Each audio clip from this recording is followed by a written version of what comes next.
Thank you so much. It was supposed to be a short introduction, went a bit longer, which was not required though. But thank you very much, Farooq Rahman Saab, Asad Feroz Saab, ICAP members, and the ICAP Council members as well for inviting me over for today's event, this consultative session, of course. Not for this keynote speech, definitely, but for providing me an opportunity or learning opportunity, in fact, because I hope to learn a lot and hear from your side, you being the practitioners and the companies, of course, who would be involved in going forward in this ESG ecosystem. So just to formalize, Bismillahir Rahmanir Rahim, coming to the theme of today's session, I will not go into the details as to why sustainability is important and why Pakistan is supposed to be adhering to its commitments, to the global commitments as well. But I would like to touch upon the regulator's role about how we feel and what our perception is about sustainability considerations. I have some focused questions myself as well and some key challenges that we foresee in this entire work plan and the future priorities that we would like to set. So a strengthening disclosure, of course, So strengthening disclosure practices is, of course, something which is very key to the regulatory pillars that we've set for ourselves at the SECP. And after the issuance of the sustainability standards of S1 and S2, it is now important to focus on how and to what extent we move towards adopting these sustainability reporting standards. And as Farooq Saab also said, we'll probably need to look a lot more into our local scenario, the undergrounds, the basic, the pillars that we have in our local system, and at first address those before we move ahead with it.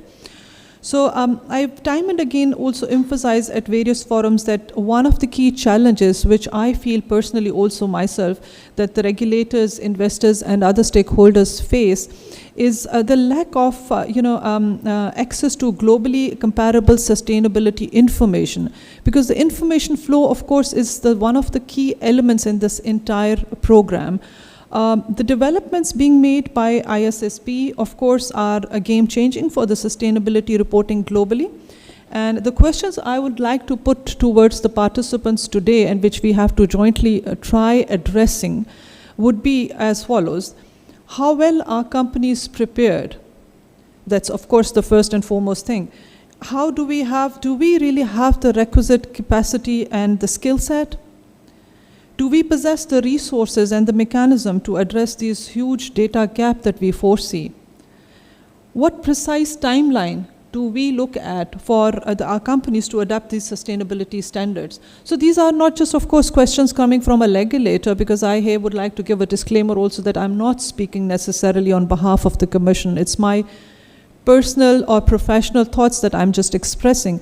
So, and these are not questions which we would disagree with, but I think most of us would actually agree that these are the basic ones that we need to address before we move ahead. So on the regulatory side, the implementation and adherence to sustainability standards, of course, is largely driven by the IOSCO, which has finally, of course, endorsed these standards, and which has expectations that its members, and Pakistan being, of course, its member, we used to be on IOSCO board till 2022 for about more than 9 years, in fact, 12 years now, and now we still remain their member, although not being on their board. The members are supposed to consider the ways in which we will adopt, apply, or at least otherwise be informed of the ISP standards. So it has a very, I would say, a flexible kind of a environment that IOSCO has created by this statement itself, is that it's just not the implementation. It has to start from scratch, before we reach the heights of the building. So it is that we need to understand our responsibilities, try to implement it, and then, of course, reach the stage where we say that, yes, we have implemented those standards. So clearly, IOSCO expects the capital markets that they should be prepared to implement these standards, and therefore identifying, assessing, measuring, and reporting sustainability-related risks and opportunities, as well as the data collection and analysis of ESG matrix is totally inevitable. So the adoption guide that has been presented by IFRS Foundation and ISSB shall also provide guidance on realigning regulatory approach, and the SECP is very much on top of these items, and that we as a regulator are cleanly pursuing ever-evolving ESG arena globally to ensure that consistent and comparable information about sustainability risks and opportunities is available to the investors and to make their informed decisions in the capital market. Before I delve into the challenges that we as a regulator foresee, I would like to briefly walk you through the SECP journey. Most probably you would, most of your participants would probably already know about it, but I think, communication has always been an issue throughout our market. So I'll just go through it very quickly. That primarily we all have witnessed that the role of regulator has evolved as a facilitator. So the strengthening transparency, fostering sustainability development, and collaborating with all the stakeholders, ensuring that there is a long-term environmental and social sustainability goal implementation environment is our foremost duty. So the corporate governance regime, the current one under the corporate governance, the Code of Corporate Governance regulation, the ownership of ESG policies rests with the board of directors of the companies. And it's also made of disclosures are made through their annual reports and director's report. So there was, however, a need for a more focused and holistic way forward from the regulator as well as from the stakeholders. So what we've been observing before also, and I think this is something which we've been time and again stressing also, is that there's lots of work going on in silos. There's lots of work going on in different compartments of the entire system. But we needed to come up with a more of a holistic and centralized approach so that we all are on the same page. So keeping in view the best practices and as well as local considerations. So the SECP then came up with a position paper in 2022 on the ESG. The position paper gave a simplistic, milestone kind of based off a wish list with the purpose to just start off discussions, on the ESG consideration itself. So it was just to, actually support and motivate people start discussing this project itself. So our advocacy session, which we started in 2023 in partnership with the multilateral, we held that in Karachi, was very positively received by the stakeholders of the capital market. So subsequently, in coordination with ICAP, we then had a very positively driven capacity building workshop in Lahore also, that was in May 2023.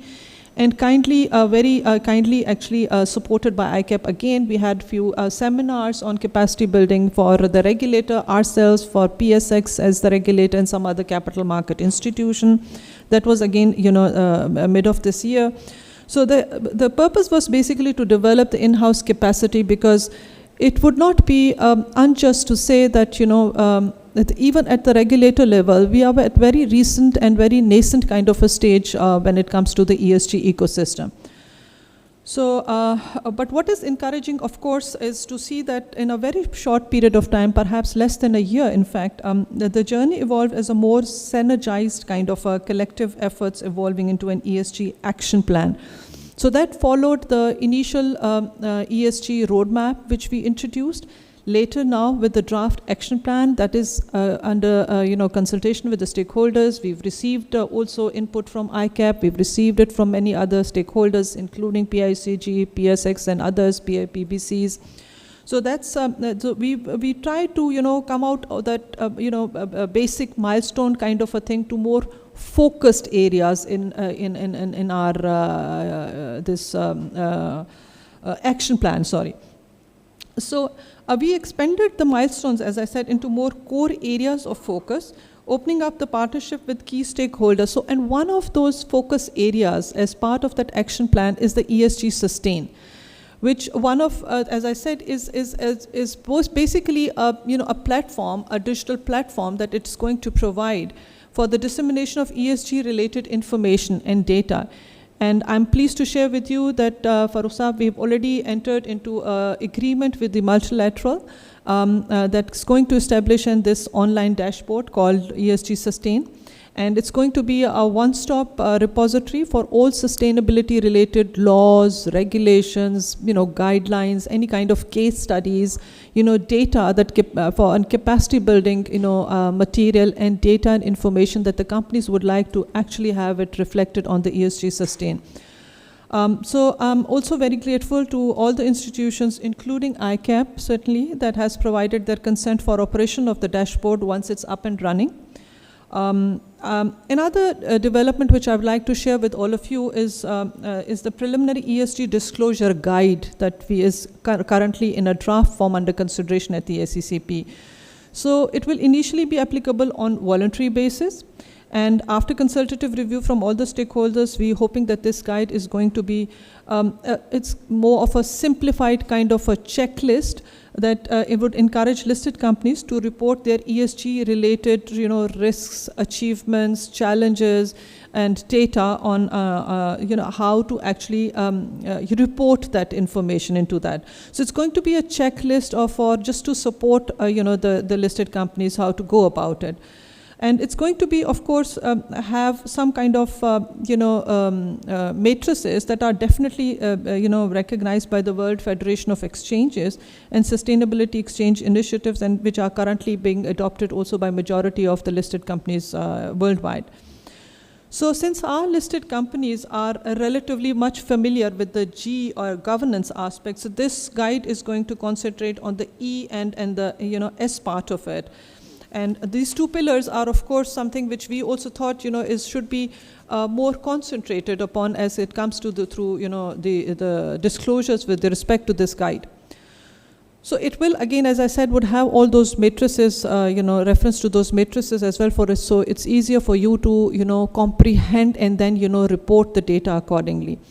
So that ESG guide will not only foster, in my personal opinion, also just the accountability part of it, but it's also going to enable and make the stakeholders and the investor to make more informed decisions.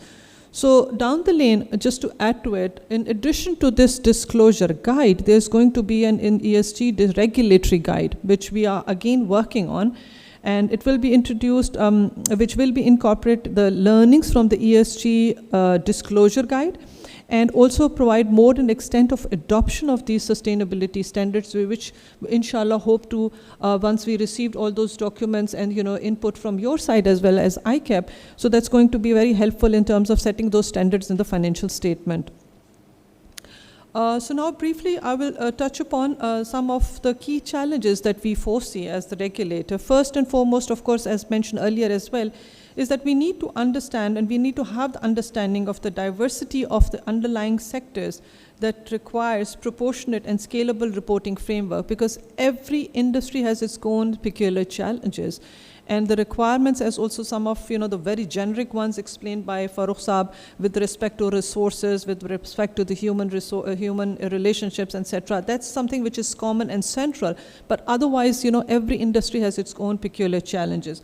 So particularly the knowledge of data regarding climate risk, of course, is almost next to none.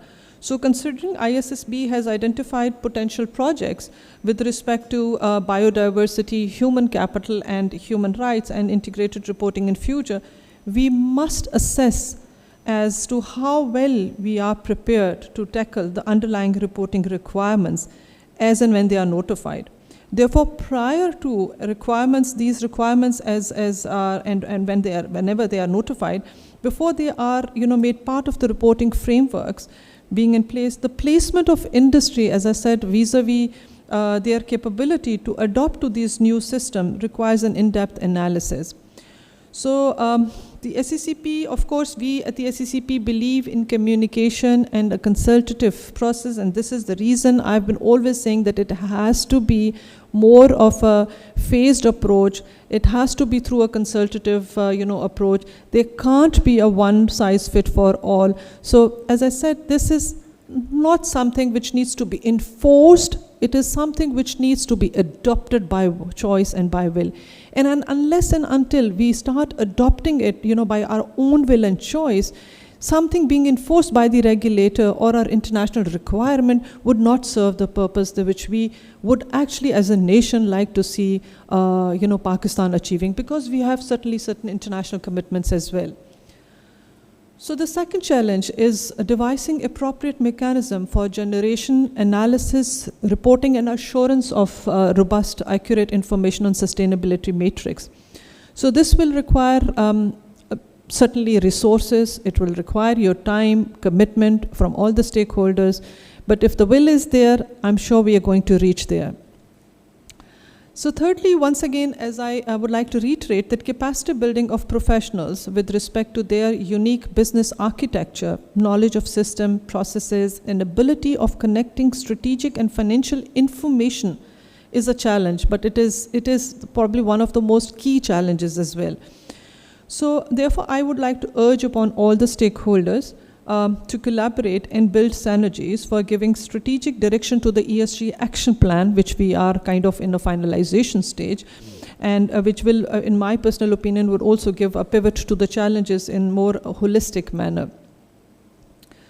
Now, coming to the SCCP's view with respect to its priorities in the future, first and foremost is that the SCCP shall continue to follow a synergized approach through sectoral awareness sessions, capacity building, and moving towards tangible action plan in collaboration with all the stakeholders of the ESG ecosystem.